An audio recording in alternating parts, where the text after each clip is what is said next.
Sa mapagpalang araw po sa ating lahat, ako po si Brian A. Mendoza. Dito po ang ating daily devotion ngayong araw, March 21, 2025. Ngayong araw po ay ating tuloy ng ating series which is sa Seminary Editions. Basically, ang topic po natin for today is about distinguishing between spirits.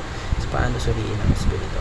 Now, ang ating talata po ay magagaling sa 1 John chapter 4 verse 1. Sabi po dito, basahin ko po, on denying the incarnation. Dear friends, do not believe every spirit, but test the spirits to see whether they are from God, because many false prophets have gone out into the world.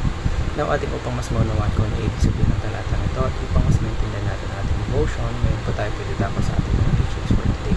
So, yung teachings po natin, ito po yung 3 tests of the spirit. So, una po, sabi po dito, basahin ko po, the test of doctrine aligns with God's truth. So, hindi po lahat ng teaching, no matter how it sounds, even if it sounds spiritual or even if it sounds from God, dapat ina-examine natin ito whether if naka-align ba ito sa kanyang salita. And if a message is contradicting on what God has already been revealed, no matter how appealing it may seem, it is not from Him. So, truth remains constant and dapat maging careful tayo not to be led by teachings that twist or dilutes God's word. Ikalawa po, the test of practice reflects God's holiness. So, a teaching that comes from God will lead to a life of obedience and righteousness. So, if a message encourages compromise or it justifies sins or it promotes selfish desires, it is not from the Holy Spirit. So, the fruit of a teaching is seen in the lives of those who follow it. So, yung true faith po, it produces transformations, not just words. Ikatlo po, the test of love demonstrates God's love. So, any teaching po that comes from God will always lead us to love others.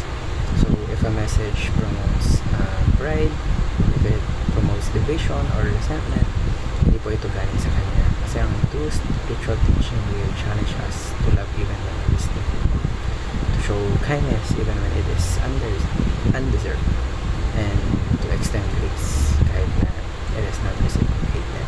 So, paano po natin mga katuran na ito? Ngayon po tayo patidako sa ating mga applications for today. Una po, test every teaching through the Bible. So, bago po natin tanggapin ng kahit anong katuruan, we must compare it with God's truth.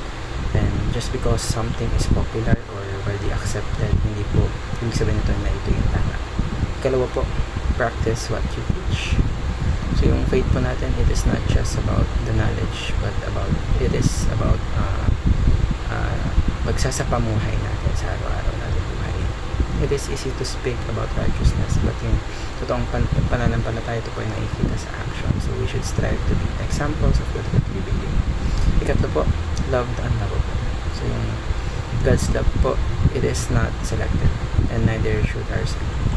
So, we are called to love those who are difficult, those who have hurt us, and even those who oppose us.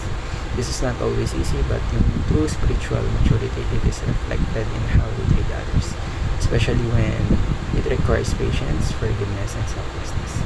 Kaya marami po tayong natutunan sa araw nito.